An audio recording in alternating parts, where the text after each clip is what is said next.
할 일은 분명히 알겠는데 몸이 말을 안 들을 때 있죠. 해야 하는 줄 뻔히 아는데 왜 이렇게 움직이기 싫은 걸까? 나만 그런 건가 싶다가도 누구나 한 번쯤은 그런 스스로가 미워졌던 기억 있을 거예요. 난 왜 이렇게 게으르지? 왜 이렇게 작심삼일만 반복할까? 스스로를 자책하기 바빴던 시간들. 하지만 오늘 그런 생각을 조금 바꿔볼 수 있다면 어떨까요? 게으름은 당신의 의지가 약해서가 아닐 수도 있어요. 생각하는 방식, 그리고 뇌가 작동하는 습관 때문일지도 모릅니다. 지금부터 아주 사소하지만 생각보다 강력한 게으름을 이기는 5가지 생각을 하나씩 차분히 함께 나눠볼게요. 끝까지 듣고 나면 지금 당신의 마음속에 남아있던 무거움이 조금은 가벼워졌으면 좋겠습니다. 첫 번째 생각, 게으름은 나쁜 게 아니다. 우리는 흔히 게으름을 나쁜 것이라고 배워왔습니다. 게으르면 안 돼. 성공하려면 부지런해야지. 이런 말들에 익숙해지다 보면 어느새 게으른 나는 잘못된 사람처럼 느껴지죠. 그런데 사실 게으름은 우리 몸이 정상적으로 작동하고 있다는 신호일 수도 있어요. 왜냐고요? 우리 뇌는 언제나 에너지를 아끼고 싶어 해요. 더운 날 움직이기 싫은 것도, 해야 할 일 앞에서 갑자기 졸린 것도 모두 생존 본능에서 비롯된 반응입니다. 뇌는 무언가 새로운 걸 시작할 때마다 에너지 낭비 경보를 울립니다. 그래서 귀찮고 미루고 싶고 눕고 싶고, 그건 당신이 게을러서가 아니라 우리 모두에게 똑같이 내장된 본능이기 때문이에요.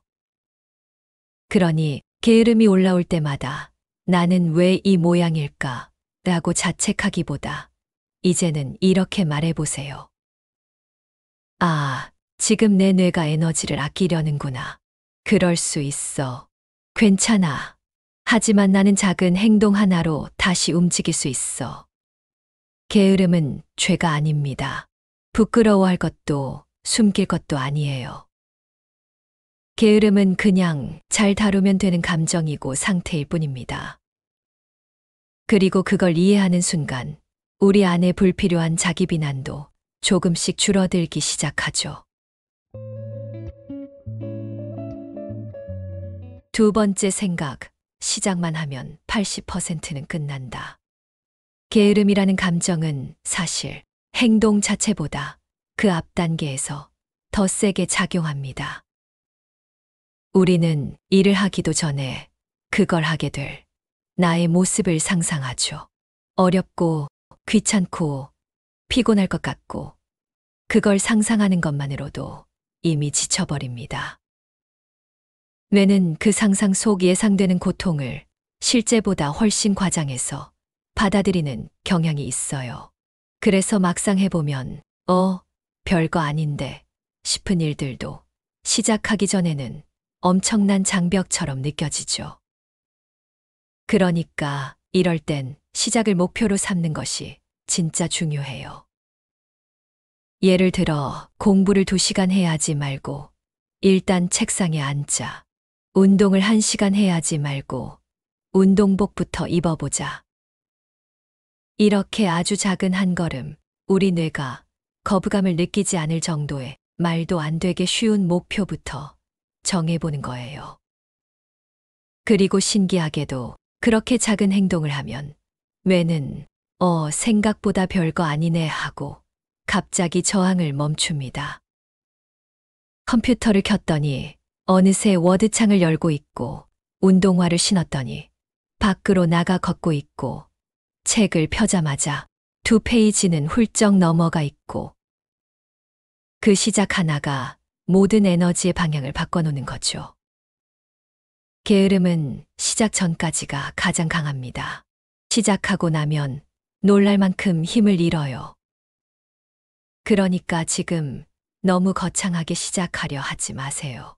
당신이 할 일은 단 하나, 작게 시작하는 것. 그것만으로도 이미 오늘 해야 할 일의 80%는 끝난 셈이에요. 세 번째 생각, 목표보다 과정을 보라. 오늘은 꼭 1시간 공부해야지. 적어도 이만큼은 해야 돼. 이런 다짐 우리 많이 하잖아요. 그런데 막상 그 목표 앞에 서면 몸이 굳고 마음이 무거워집니다. 해야 할 양은 너무 많고 나는 그걸 감당할 준비가 안 된 것 같고. 그 순간 게으름은 조용히 자리를 틉니다. 게으름은 기대가 클수록 커져요. 나는 이만큼 해야 한다는 높은 기준, 다른 사람은 이만큼 하고 있다는 비교. 이 모든 게 우리를 멈추게 합니다. 하지만 시선을 조금만 돌려볼까요? 1시간 공부 말고 지금 책 펴고 10분만 읽자는 건 어때요? 10분은 작아서 부담이 없고 그래서 오히려 시작하기 쉽습니다. 그리고 그 10분이 지나면 조금만 더 해볼까 싶은 여유가 생깁니다. 그게 바로 과정 중심적 사고의 힘이에요. 결국 중요한 건 어느 날 단번에 해내는 완벽한 목표 달성이 아니라 매일 조금씩이라도 계속하는 태도입니다. 달리기를 시작한 사람도 처음엔 속도가 아닌 호흡을 먼저 배우죠.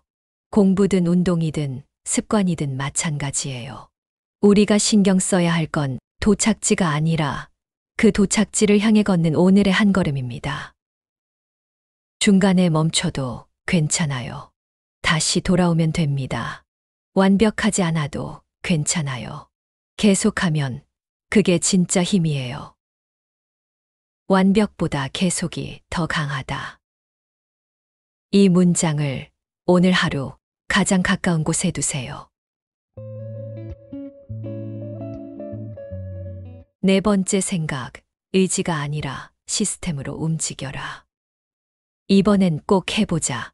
이번 주부터는 진짜 다르게 살아볼 거야. 우리 얼마나 자주 이런 말을 하나요?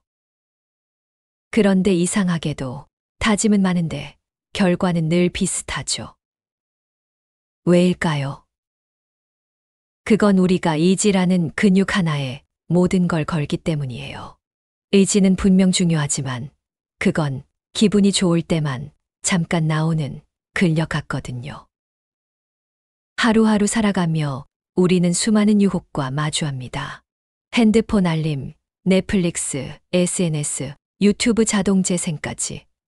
그 속에서 의지만으로 버텨내긴 어렵습니다. 그래서 필요한 건 구조입니다. 시스템이에요. 예를 들어 공부를 하고 싶다면 책을 침대 옆이나 밥 먹는 식탁 위에 꺼내두는 것. 핸드폰을 멀리 두고 SNS 앱엔 사용 제한을 걸어두는 것. 운동을 하고 싶다면 운동복을 아예 잘 보이는데 걸어두는 것. 이처럼 나를 유혹하는 환경은 멀리하고 도움이 되는 물건은 가까이 두는 것. 그렇게만 해도 의지력이 약한 날에도 우리는 스스로를 도와줄 수 있습니다. 중요한 건 정신력이 아니라 그 정신이 움직일 수밖에 없는 구조를 만들어두는 것. 실제로 성과를 내는 사람들은 의지가 남다른 게 아니라 의지 없이도 행동할 수 있는 시스템을 만든 사람들이에요. 기억하세요. 의지를 믿지 말고 구조를 설계하라. 그게 진짜 똑똑한 방식입니다. 다섯 번째 생각, 나를 게으르지 않은 사람으로 대하라. 나는 원래 작심삼일이야. 난 진짜 게을러. 계획 세워도 어차피 안 지켜. 혹시 당신도 스스로에게 이렇게 말하고 있지 않나요? 이 말들 그냥 습관처럼 툭 던지지만 사실은 당신을 게으른 사람으로 스스로 규정하는 주문이에요. 그 말은 당신의 뇌에 이렇게 새겨집니다. 난 원래 안 하는 사람이니까 지금 안 해도 괜찮아. 그리고 그 믿음은 점점 진짜가 돼요. 우리가 하는 행동은 대부분 내가 나를 어떻게 보는지에 따라 결정되거든요. 그래서 이제는 그 이야기를 바꿔야 합니다. 조금씩이라도 해낸 날이 있다면 나는 꾸준히 쌓는 사람이다. 나는 쉽게 시작할 줄 아는 사람이다. 이렇게 게으르지 않은 나의 정체성을 만들어주세요. 당신이 매일 조금씩 해낸 그 순간들을 절대 작게 보지 마세요. 그건 단지 행동이 아니라 당신의 정체성을 바꾸는 증거니까요. 게으름은 성격이 아니에요. 그저 관리되지 않은 습관일 뿐입니다. 당신은 본래 게으른 사람이 아니라 아직 당신을 제대로 대우해주지 못한 사람일 뿐이에요.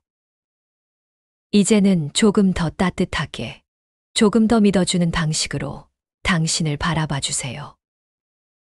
기억하세요. 게으름은 정체성이 아니라 습관일 뿐이다. 습관은 언제든 바꿀 수 있습니다. 그리고 당신은 그걸 충분히 해낼 수 있는 사람이에요. 우리가 흔히 이겨내야 할 적이라고 생각했던 게으름. 어쩌면 그건 우리를 더 편하게, 더 안전하게 지키려는 우리 안의 목소리였는지도 모르겠습니다. 게으름은 꼭 싸워야 하는 게 아니라 이해하고 조율해야 하는 삶의 한 부분일지도요.